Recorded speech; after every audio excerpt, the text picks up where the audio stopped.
All right, so form during the common practice period, just to review, covers the years approximately 1600 to 1900, and three musical eras: Baroque, Classical, and Romantic.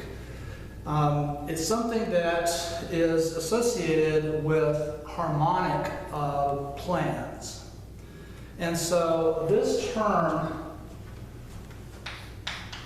tonal architecture, is a term that describes this basic principle of organizing a musical work according to a harmonic plan or harmonic formula. And so this is something that arises in the 17th century, specifically associated with tertian harmony and the tonal system. And so in the 17th century, that musical style changes quite a bit and becomes centered around major keys and minor keys, which were two of the church modes. And those modes are types of scales that had been the basic building blocks for melody in the Renaissance and earlier. And so we see with the beginning of the Baroque era around 1600, and with the type of work that is associated with early opera, and specifically monody, which has to do with vocal work that has figured bass accompaniment, that is something that places an emphasis on vertical combinations of tones, which create then triads and seventh chords. And so it brings attention to this idea of chord progressions, and also at the same time, the idea of modulation is something which becomes important, and is something then that is associated with the way that a composer would organize their work. So basically, tonal architecture has to do with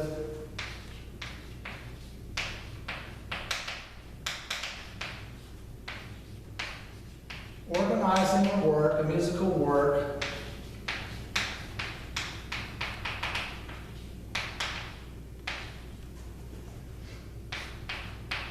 according to a key scheme, so tonal formula. And we'll put here arises in the 17th century.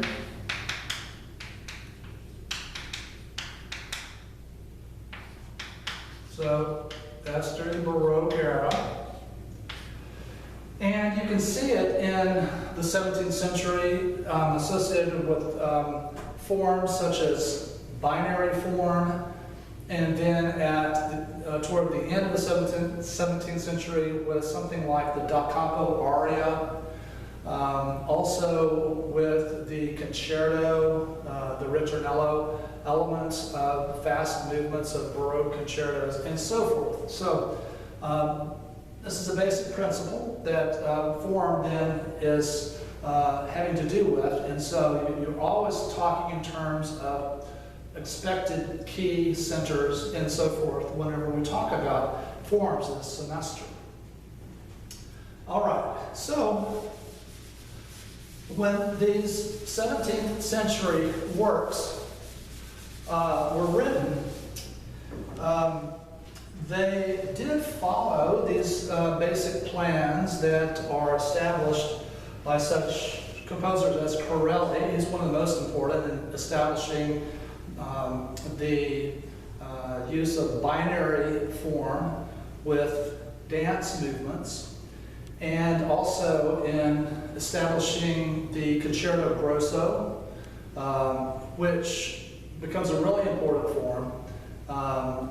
And so the Baroque era is one that was seeing all of this new style of music that's appearing. And much of it is secular, and the rise of instrumental music is something that you see in the 17th century. Let's write that down.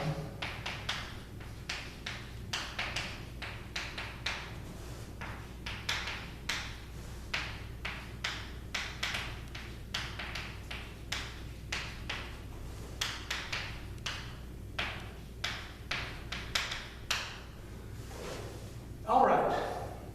So, in talking about form in general, tonal forms, there are two basic terms that I want to introduce, which are the terms open and closed. So, open forms, put that in quotation marks because these forms don't follow a preconceived plan. So they are more improvisatory and something which has more of an emphasis on intuition rather than a formula.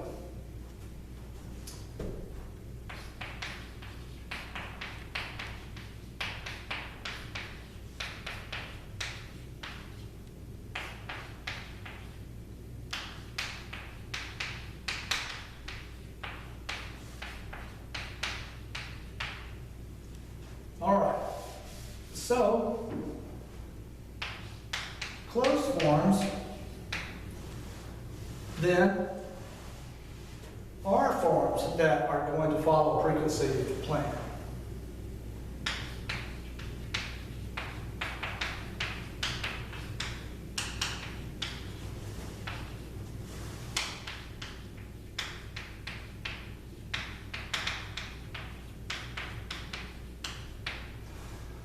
So one thing that we can say in general at the beginning of the common practice era is that as these forms emerge, some of them are more specific in terms of having key centers that organize the form. If you remember the term doctrine of affections and that idea that Baroque music would maintain basically one emotion per movement, and that you didn't have the notion of contrasting A theme and B theme within a movement, which is what we're going to see with sonata form in the classical period. But instead, that idea of one idea being continuously developed is a Baroque style, and so that is something then that would appear within the context of a tonal formula. So, even so, during the 17th century, there were some works that were more open in construction, and then some that were closed. And one of the things that Baroque composers like to do would be to couple together opposites. And a lot of times the opposing element would have to do with open and closed structures. So what I want to do is to give you a list of just some basic examples of this Baroque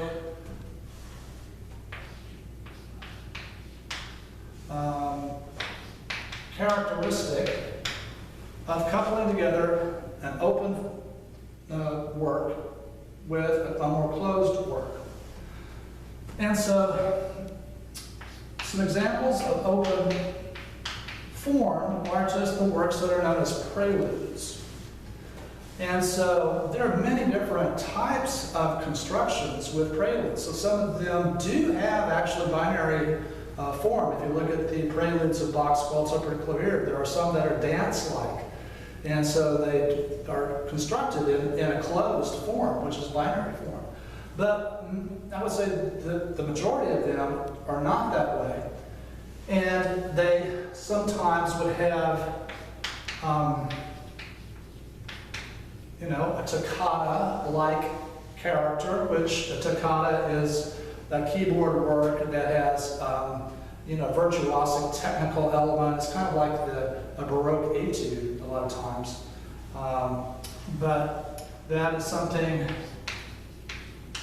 that is an example of an open form, or something like a fantasia. That is something that you don't know, you know, exactly how it's going to be organized structurally. But you can find with the great works of J.S. Bach, who's the greatest example of, you know, the use of form in the Baroque era, that Bach would couple together a prelude with a fugue. So he would write a prelude and a fugue that were meant to be a unit that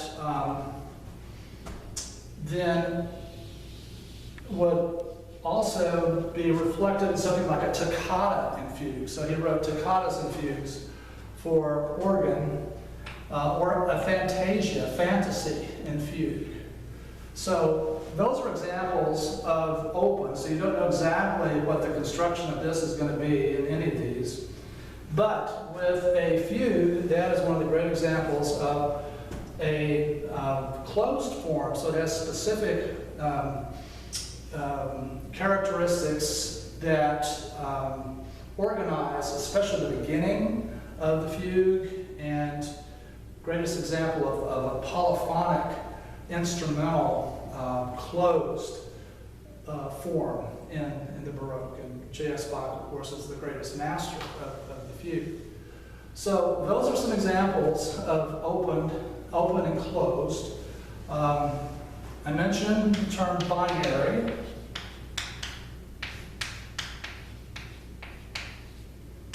And so binary form is something which, as the title denotes, a two-part form. So it would have two parts enclosed with double bars and repeats. And it would just be based on this overall tonal architecture plan.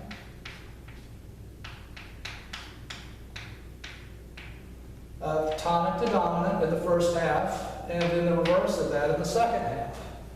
Or if it's in a minor key, of going from the tonic to relative major, and the reverse of that in the second half.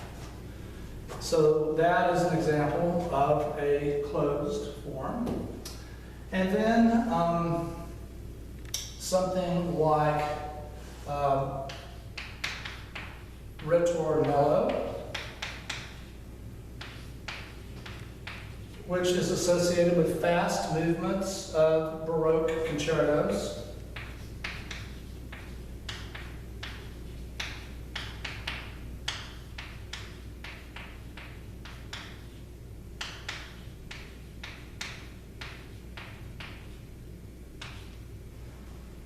And then something like the context in an opera, where you would have a recitative that would then be coupled with a da capo aria,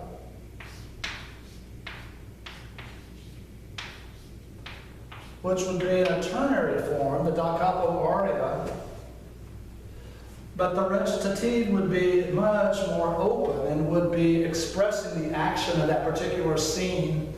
So it's syllabic, you know, it's something that has a speech-like quality. It has very thin or no accompaniment, but typically it would have some kind of just chord progression that just gave a basic foundation for the recitative.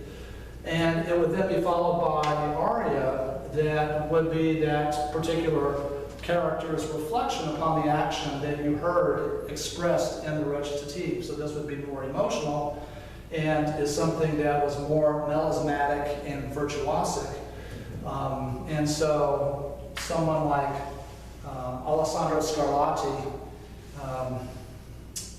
toward the end of the 17th century, establishes that in the Neapolitan style in Naples, Italy. And so that's another example of a closed form that would be coupled with the recitative. So recitative and aria are kind of form a unit. All right, so what I want you then to be able to do is talk about examples of open and closed construction and forms during the Baroque. And then I want you then to be able just to make a general statement about forms in the Baroque era compared to the way the composers would approach form in the classical era. In general, you can say that classical composers were more closed in their approach to the construction of their works. And so they all were following more or less the same basic guidelines and sensibilities, aesthetic, in the way that they would organize their works and how they exhibited a sense of balance and proportional symmetry, which is something that reflects the middle of the 18th century, the Enlightenment, and that emphasis on rational, logical thought. And so this is reflected in the music of this time. And so let's put here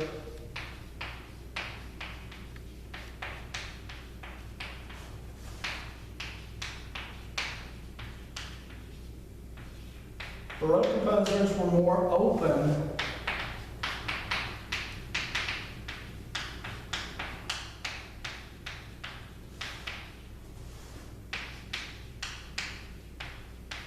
in their approach to form as compared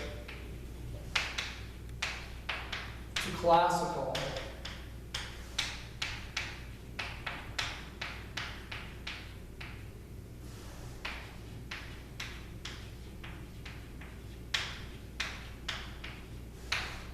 Who were more closed. So in a classical work, you're going to have more specific expectation as far as what you're going to see with a form, depending on exactly the context of that movement. And so, for instance, in sonata cycle works, such as the symphony, then you have certain forms that are associated with the different movements of the classical symphony. So, just to review that, and this is something that develops in the middle part of the 18th century. So you see with early pre-symphonic or pre-classical symphonic composers that they're starting to use these. Put your classical symphony. First movement, you expect it to be sonata, allegro form.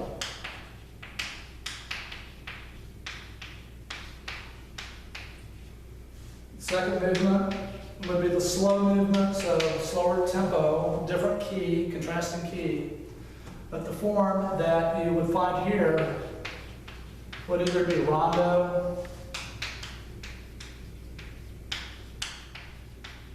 theme variation, or you could even have sonata allegro form in the second movement as well.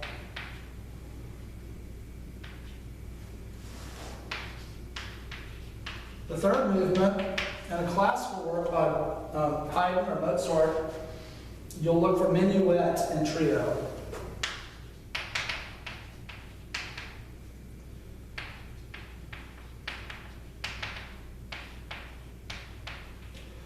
And so the minuet and trio was a holdover from the Baroque suite. The minuet is a type of dance. It was in triple meter, a moderate tempo, and it is something which has that sense of